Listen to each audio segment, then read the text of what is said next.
Сәлем достар, YouTube'да қарапайым экономика арнасы. Сен білесің бе, неге $1 500 теңге тұрады? Мысал ретінде, неге 300 емес, неге 700 емес, ал негізінде неге $1 1 теңге емес? Мәселе сонда кез келген валюта, мейлі доллар, еуро, теңге болсын, бұлардың бәрі де тауар. Кәдімгі автомобиль, ноутбук, футболка сияқты тауар. Ал тауарға сұраныс артқанда, ол тауар басқа тауардан қымбаттайтыны анық. Валюта нарығында көп адамға доллар керек болғанда, доллар басқа валютадан қымбаттайды. Мысалға, алмасқа доллар керек. Ол долларға шет елден киім әкелмекші, яғни ол доллар сатып алуы керек. Осының әсерінен $1 құны 500 теңге болып тұр. Себебі алмас сияқты доллар алғысы келетіндер тым көп. Қазіргі заман экономикасында екі негізгі валюта режимі бар: тіркелген және толқушы. Тіркелген валюта режимі ел өзінің ұлттық валюта бағамын нақты тіркейді, яғни айттым бітті деген қағида. Ал толқушы режимде нарықтағы көптеген сату мен сатып алуға байланысты валюта курсы анықталады.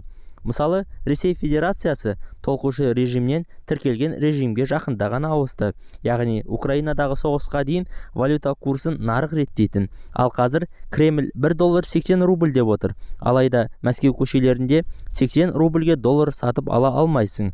Ал көлеңкелі нарықта $1 150 рубльге сатылып жатыр. Мұны қазақы тілмен ауруын жасыру деуге де болады. Яғни Ресей ұлттық банкі рубльдің шынайы бағамы 150 екенін мойындамайды. Ал бұл көлеңкелі нарықтың пайда болуына алып келеді. Мұндай жағдай тұңғыш президенті басқарып тұрғанда Өзбекстанда да болған. Яғни ұлттық банк бағамы басқа, ал шынайы бағам мүлдем басқа. Су жаңа президент ауруды жасырудың түбі не болатынын ойласа керек. Бұдан бірте-бірте арылып келеді. Ал Қазақстан ұлттық банкі толқушы режимде, яғни теңге курсын нарық реттейді. Көлеңкелі нарық жоқ. Доллар 360 теңгеден 500 теңгеге секірсе де анық айтады. Біздің ұлттық банк жасырмайды. Алайда бұл ауруды емдей алмайды. Теңге курсын сақтауға миллиардтар жұмсаса да, бұл ауруды емдеу мүмкін емес. Уақытша ауруды басатын спрей, яғни аэрозоль сияқты ғана әсер етеді. Себебі валюта бағамына бір-біріне тәуелді емес, басқа 3 түрлі фактор әсер етеді. Бірінші, елде шет елге келетін ақша немесе инвестиция. Мысалға, Илон Маск, яғни Tesla компаниясы, Қарағандыда Tesla автокөлігін құрастыратын зауыт салды делік.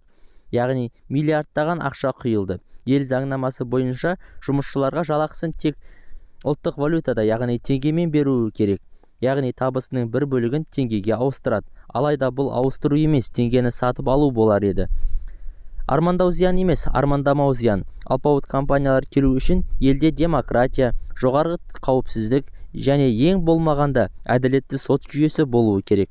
Біз осы жерден ақсаймыз. Екінші, әсер етуші фактор ел билігі. Мысалға, Иран ақшасы реал, ең үлкен купюра 500 000 реал. Яғни 500 000 реал бір қағазда. Ақшаның мұндай құнсыздануына ел билігі кінәлі, яғни шамадан тыс ақша басып шығару. Айтпақшы, 90-шы жылдардағы Қазақстандағы инфляцияда да дәл осындай жағдай болған. Үшінші фактор шикізат өндіруші елдер үшін мұнай бағамы. Ешбір ел өзінің валютасын мұнай бағамына байлап қойғысы келмейді. Себебі бұл тым қауіпті болар еді. Алайда мұнай бағамы Қазақстан сияқты елдерге тікелей болмаса да уақыт өте кезең-кезеңімен валюта бағамына әсер етеді.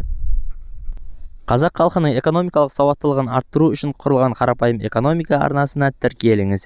Арнамызға тіркеліп, лайк басып, комментарий жазып қалдырыңыз. Аман, сау болыңыздар.